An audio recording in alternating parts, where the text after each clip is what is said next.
How are you all? I hope you all are well. Guys, as you all know, in last class we discussed about two primary functions of management, that is planning and organizing. बच्चों, आप सभी को पता है हम chapter number 2 हमारे business studies का discuss कर रहे थे. उसके अंदर हम मैनेजमेंट फंक्शंस को डिस्कस कर रहे थे, जहां हमने देखा था मैनेजमेंट के जो फंक्शंस हैं वो दो कैटेगरी के अंदर डिवाइड है. पहली कैटेगरी प्राइमरी थी और दूसरी कैटेगरी सेकेंडरी थी. अब प्राइमरी कैटेगरी के हमने टू फंक्शंस यानी प्लानिंग और ऑर्गेनाइजिंग को डिस्कस कर लिया था. जब हमने प्लानिंग को डिस्कस किया था तो हमें पता था प्लानिंग का मीन्स है deciding in advance what we do in future. Future में हम जो करने वाले हैं उसको हम एडवांस के अंदर डिसाइड कर लेते हैं, उसे हम क्या कहते हैं, प्लानिंग कहते हैं. क्या कहते हैं बेटा, प्लानिंग. फॉर एग्जांपल फ्यूचर में हमें कौन कौन सी एक्टिविटीज़ करनी है, उन एक्टिविटीज़ को कैसे परफॉर्म करना है, वो एक्टिविटीज़ कहाँ परफॉर्म होगी और उन्हें कौन परफॉर्म करेगा. तो कुछ ऐसे सवाल जिनका जवाब फ्यूचर के अंदर है मगर उनके बारे में पहले से सोचना और उनके बारे में प्लान करना, वो फंक्शन क्या कहलाता है, प्लानिंग कहलाता है. सेकंड जो प्राइमरी फंक्शन हमने डिस्कस किया था बेटा उसका नाम था ऑर्गेनाइजिंग. ऑर्गेनाइजिंग का मतलब होता है प्लान को रियल वर्ल्ड में इम्प्लीमेंट करना.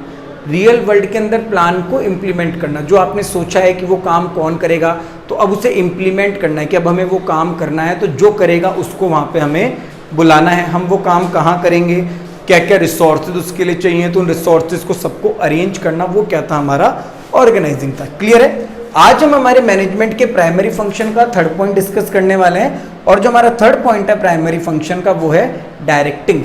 डायरेक्टिंग का मतलब है डायरेक्शन देना या फिर निर्देश देना. फॉर एग्जाम्पल आप लोग पढ़ रहे हो और मैं पढ़ा रहा हूँ, अब आपको डायरेक्ट करना, आपको गाइड करना, आपको मोटिवेट करना मेरी रिस्पॉन्सिबिलिटी है. आपको मैं बताऊंगा कि आपको कॉपी में कैसे आंसर्स को लिखना है, आपको कैसे याद करना है, बोर्ड में किस किस तरीके के क्वेश्चंस हैं जो आपसे पूछे जा सकते हैं. ये सब किससे रिलेटेड है, ये सब डायरेक्टिंग से रिलेटेड है. तो डायरेक्टिंग का मतलब क्या है, जहाँ पे मैनेजर मेंटोर जो है आपके ऊपर वो कहीं ना कहीं एम्प्लॉयज़ को डायरेक्ट कर रहा है ताकि वो ऑर्गेनाइजेशन के अंदर काम करें और जो ऑर्गेनाइजेशन का गोल है उसे अचीव करें. तो मैंने एक डेफिनेशन लिखी सिंपल सी, जरा पहले इसको समझते हैं फिर डायरेक्टिंग को और आगे एक्सप्लेनेशन के साथ समझेंगे. How to use the available resources and to perform a task that maximise success of goal are called directing. जो भी रिसोर्सेज हमने ऑर्गेनाइजिंग के थ्रू इकट्ठे किए हैं या जिन्हें अरेंज किया है, उन रिसोर्सेज को कैसे काम में लेना है, ये एम्प्लॉयज़ को बताना कि कौन सा रिसोर्स कहाँ काम आएगा, किस रिसोर्सेज को कितनी क्वांटिटी में यूज़ करना है, इन रिसोर्सेज को मिलाओगे और ऐसा करोगे तो ऐसा प्रोडक्ट बनेगा, मशीन कितनी देर चलनी चाहिए, पैसा कितना लगना चाहिए, मतलब फाइनेंशियल रिसोर्सेज, मटेरियल रिसोर्सेज, सबके बारे में उनको बताना और उनसे टास्क को परफॉर्म करवाना ताकि जो ऑर्गेनाइजेशन है वो अपने गोल को अचीव कर सके और जो उसकी सक्सेस है उसके मैक्सिमम लेवल तक वो पहुंच सके. तो डायरेक्टिंग एक्चुअल में एक ऐसा फंक्शन है प्राइमरी जो हमारी ऑर्गेनाइजेशन के एम्प्लॉयज से जुड़ा हुआ है. एम्प्लॉयज की वर्किंग परफॉर्मेंस को सुधारने के लिए, हमारी ऑर्गेनाइजेशन के गोल को अचीव करने के लिए. कहने का मतलब है डायरेक्टिंग. एक मैनेजर अपनी ऑर्गेनाइजेशन के अंदर अपने से नीचे वाले सबऑर्डिनेट्स को डायरेक्ट करता है, उन्हें गाइड करता है, उन्हें मोटिवेट करता है. आपको ये काम ऐसा करना चाहिए, आपकी ड्यूटीज़ ये हैं, आप इस टास्क को यूँ परफॉर्म करोगे, आपको इतने आवर्स वर्क करना है, ये हमारा पूरा मेथड होगा, प्रोसीजर होगा. फिर भी वो कोई गलती कर रहे हैं तो फिर उन्हें समझाना, फिर उन्हें दिशा दिखाना, निर्देश देना, ये सब काम किसका है, डायरेक्टिंग काम है आपका. और इसको कौन परफॉर्म कर रहा है, ये आपका मैनेजर परफॉर्म कर रहा है जो ऑर्गेनाइजेशन के अंदर है. क्लियर है बेटा. तो डायरेक्टिंग में क्या लिखा है, how to use the available resources and to perform a task that maximise success of a organisation, achieve the organisation goal. Clear है. चलो अब एक रियल लाइफ का एग्जांपल करते हैं. जो मूवी को बनाता है वो मूवी का डायरेक्टर होता है, आप सभी को पता है. ठीक है, करण जौहर की बात करें तो करण जौहर एक डायरेक्टर है, संजय लीला बंसाली की बात करें तो ये मूवीज के डायरेक्टर है. अब मेरी बात को समझना. फॉर एग्जाम्पल स्क्रिप्ट किसी ने लिखी है, रिसोर्स रेडी है, एक्टिंग करने वाले एक्टर रेडी हैं. अब डायरेक्टर का काम वहां पे क्या है, डायरेक्टर क्या करता है, उन एक्टर्स को और जो भी सब एक्टर्स हैं उन सबको, जो को एक्टर्स हैं उन सबको कहीं ना कहीं गाइड करता है, उन्हें डायरेक्ट करता है कि इस डायलॉग पे या इस सीन पे आपको कुछ ऐसे रिएक्ट करना है, आपकी बॉडी एक्सप्रेशंस ऐसे आनी चाहिए, आपको डायलॉग्स को कुछ इस तरीके से बोलना. अगर कोई गलती हो जाती है दोबारा कट करके दोबारा से उसको सही करवाता है. ये डायरेक्शन या डायरेक्टिंग का काम होता है जो वहाँ पे मूवी के अंदर एक डायरेक्टर परफॉर्म कर रहा है. ऐसा ही ऑर्गेनाइजेशन के अंदर एक मैनेजर है जो डायरेक्टिंग फंक्शन को परफॉर्म कर रहा है, अपने एम्प्लॉयज़ को, अपने सबऑर्डिनेट्स को, अपने जूनियर को डायरेक्ट कर रहा है, उन्हें गाइड कर रहा है, उन्हें इन्फ्लुएंस कर रहा है, उन्हें मोटिवेट कर रहा है ताकि ऑर्गेनाइजेशन के गोल को वो अचीव कर पाएँ और कहीं ना कहीं ऑर्गेनाइजेशन को कहाँ पे लेके जाएं, ऊंचाइयों पे और सक्सेस की तरफ लेके जाएं। क्लियर है बेटा? डायरेक्टिंग है, उसमें कुछ एलिमेंट्स हैं जो आते हैं, जैसे मोटिवेशन वाली जो बात है वो भी डायरेक्टिंग के अंदर आती है, यानी एम्प्लॉयज को मोटिवेट करना और उनकी वर्किंग परफॉर्मेंस को और भी अच्छा बनाना। लीडरशिप यानी उन्हें लीड करना, एज अ टीम एम्प्लॉयज को लीड करना, उन्हें दिशा दिखाना कि आप ऐसे नहीं ऐसे काम करोगे। लीडरशिप वगैरह भी सब किसके अंदर आता है? डायरेक्टिंग का काम है। सुपरविजन, जब वो काम कर रहे हैं तो उनके काम पे नजर रखना, और नजर रखते वक्त उनको दिखता है कि कोई गलती हुई है तो उनको रोकना और उन्हें गलती के लिए बताना कि आपने मिस्टेक की है, इस मिस्टेक को आप सॉल्व कीजिए और काम को दोबारा से इस तरीके से कीजिए, आगे से कभी गलती ऐसी नहीं होगी।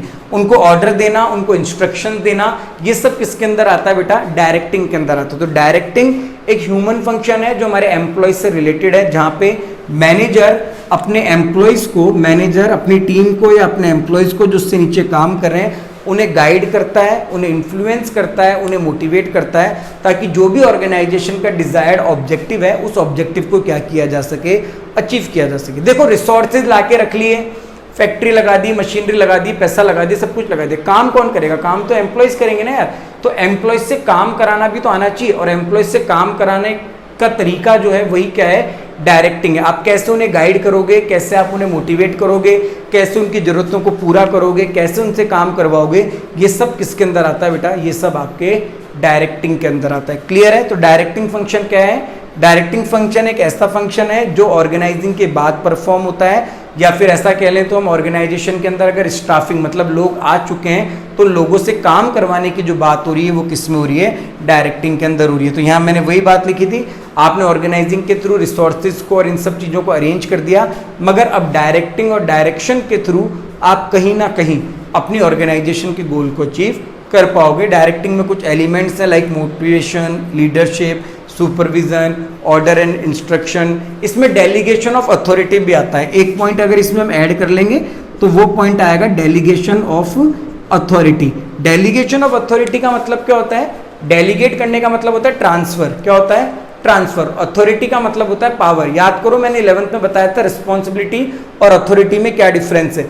रिस्पॉन्सिबिलिटी जिम्मेदारी है, और जिम्मेदारी को निभाने के लिए जो पावर दी गई है डिसीजन लेने की, उस पावर को हम क्या कहते हैं? अथॉरिटी कहते हैं। क्लियर है?